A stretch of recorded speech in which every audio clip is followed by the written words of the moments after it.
इस वीडियो को शुरू करने से पहले मैं आप सभी को बता दूं कि ये वीडियो खास तौर पर उन लोगों के लिए है जो पहले कभी पबजी खेलते थे, खेल रहे हैं या फिर खेलने के बारे में सोच रहे हैं। बहुत सारे लोगों को पबजी खेलने की आदत लग चुकी है और लोग इसे बुरा भी मानते हैं, लेकिन आज हम उसी पबजी गेम से जिंदगी की कुछ ऐसी सीख सीखेंगे जो आपको पता होना चाहिए। जो लोग पबजी खेलते हैं उन्हें तो बहुत ही मजा आने वाला है, लेकिन जो लोग पबजी नहीं खेलते हैं वो लोग भी इस वीडियो को जरूर देखें, क्योंकि आपको सीखने को मिलेगा कि कैसे हर एक चीज से आप कुछ न कुछ जरूर सीख सकते हैं। हम सीखना शुरू करें उससे पहले यदि आपने हमारे नए channel Mahendra Dogne life coach को सब्सक्राइब नहीं किया है तो सब्सक्राइब करके बेल आइकन जरूर दबा लें। पबजी गेम से सबसे पहले आपको सीखने को मिलता है कि जीवन में हमेशा प्लानिंग बनाकर काम करें। जब भी आप प्लेन से जमीन पर उतरते हैं तो उसके बाद एक सर्कल बनता है। वो सर्कल धीरे धीरे छोटा होता जाता है और आपको उस सर्कल के अंदर रह के खेलना होता है, लेकिन कई लोग बिना प्लानिंग करके सर्कल से बहुत दूर उतर जाते हैं और उसके बाद वहीं पर एक दूसरे को मारते रहते हैं और उसके बाद वो ब्लू जोन में आकर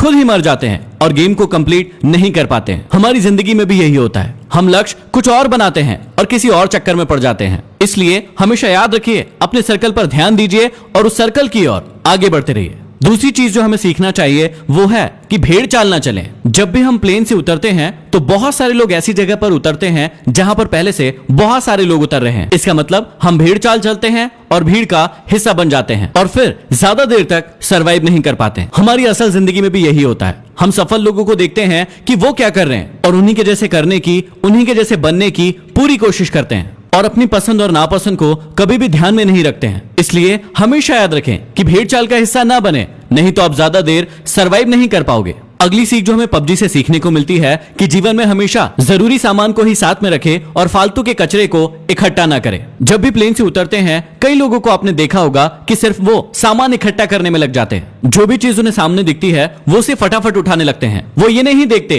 कि कौन सी चीज जरूरी है और कौन सी चीज जरूरी नहीं है। कभी कभी तो लोग ऐसा भी करते हैं कि बंदूक कोई और उठा ली और गोली कोई और ही उठा ली जो उस बंदूक में लगने ही नहीं वाली। अब इसी बात को अपनी जिंदगी से कनेक्ट कीजिए। दिन भर में आप बहुत सारे वीडियोस देखते हैं, बहुत सारी किताबें पढ़ते हैं और बहुत सारी चीजें सुनते हैं जो आपके लक्ष्य से बिल्कुल भी रिलेटेड नहीं है, लेकिन दिन भर आप उन सभी चीजों को अपने दिमाग में घुसाते जाते हैं। तो यहाँ हमें सीख मिलती है कि फालतू का कचरा इकट्ठा करने से अच्छा है कि जो चीज हमारे लक्ष्य के काम आए सिर्फ उसी चीज को हम अपने पास रखें। अगली चीज जो हमें पबजी से सीखने को मिलती है कि हमेशा टीम वर्क करें। जब भी हम पबजी खेलते हैं तो या तो अकेले खेलते हैं या फिर अपनी टीम के साथ खेलते हैं। जब भी टीम के साथ खेलते हैं तो हमें ऐसी ऐसी गालियां सुनने को मिलती है जो हमने पहले कभी नहीं सुनी है। अब इसमें कुछ लोग तो टीम का साथ देते हैं, लेकिन कुछ लोग टीम से दूर भागते रहते हैं। कुछ लोग तो ऐसे भी होते हैं जो अपनी टीम के बंदे को दूर से बैठकर मरता हुआ देखते हैं और उसे रिवाइव भी नहीं देते। ऐसी टीम ज्यादा समय तक नहीं टिक सकती है जो यूनिटी के साथ नहीं खेलती है। जैसे पबजी में यूनिटी का बहुत ज्यादा इंपॉर्टेंस है, वैसे ही हमारे जीवन में भी टीम वर्क और यूनिटी का होना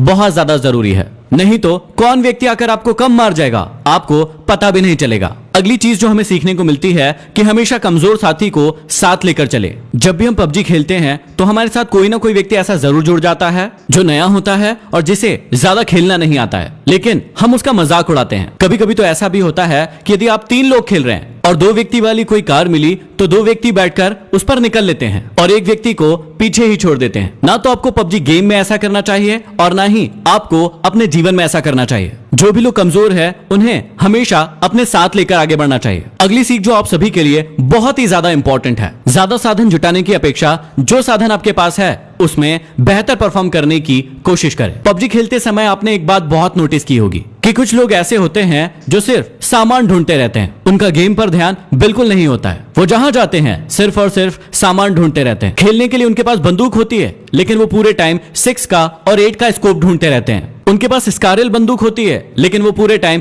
कार 98 ढूंढते रहते हैं। और जब वो बहुत सारा सामान इकट्ठा कर लेता है तो सामने से एक ऐसा व्यक्ति आता है जो उसे छोटी सी गन से मार कर चला जाता है और उसका सारा इकट्ठा किया हुआ सामान लूट कर ले जाता है। इसलिए इस सीख को हमेशा याद रखिए, जो आपके खेल में भी काम आएगा और आपके जीवन में भी काम आएगा, कि ज्यादा साधन जुटाने की अपेक्षा जो साधन आपके पास है उसमें बेहतर परफॉर्म करने की कोशिश करें। अगली सीख जो बहुत ही ज्यादा जरूरी है कि हमेशा अपने आप को रिचार्ज करते रहें और हमेशा एनर्जेटिक बने रहें। आप सभी को बहुत अच्छे से पता होगा कि पबजी गेम में हेल्थ और ड्रिंक्स का कितना ज्यादा इंपॉर्टेंस है। समय समय पर यदि आप अपने आप को ड्रिंक नहीं पिलाएंगे, बैंडेज नहीं लगाएंगे तो आप बहुत ही जल्दी मर जाएंगे। ठीक इसी प्रकार से हमारे जीवन में भी होता है। हमें सिर्फ काम ही नहीं करते रहना है, समय समय पर अपने आप को रिचार्ज भी करते रहना है। अगली बहुत बड़ी सीख हमें पबजी से मिलती है कि शत्रु को कभी भी कमजोर न समझे। जीवन में आपको कभी भी पता नहीं होता है कि सामने वाला शत्रु कौन है, उसके पास कितने साधन हैं, और ऐसा ही हमारे साथ पबजी में भी होता है कि उसके पास कौन सी गन है, उसके साथ कितने लोग हैं, उसके पास कितना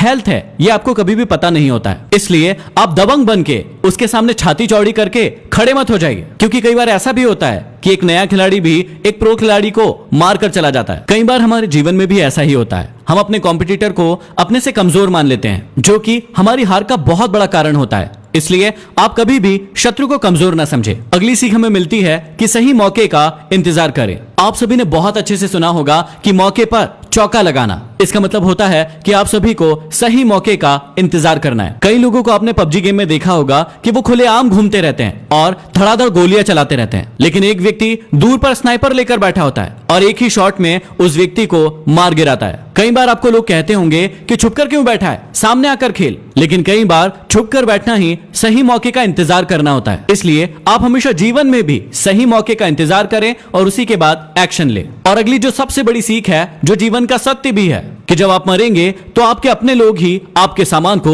लूट कर ले जाएंगे। इसलिए जीते जी अपनी लाइफ को पूरी तरीके से एंजॉय कीजिए। जो भी साधन आपके पास उपलब्ध है उसका पूरा उपयोग कीजिए, क्योंकि मरने के बाद तो लुटेरे बैठे ही हैं। तो ये कुछ सीख थी जो हर इंसान को पबजी गेम से जरूर सीखना चाहिए। इस वीडियो को हर पबजी खेलने वाले तक जरूर पहुंचा दीजिए ताकि वो बहुत कुछ सीख सकें। इस वीडियो को लाइक कीजिए। यदि अभी तक हमारे नए channel Mahendra Dogne life coach को सब्सक्राइब नहीं किया है तो सब्सक्राइब जरूर कर लें और बेल आइकॉन दबा लें। अगले वीडियो में फिर मिलते हैं। धन्यवाद।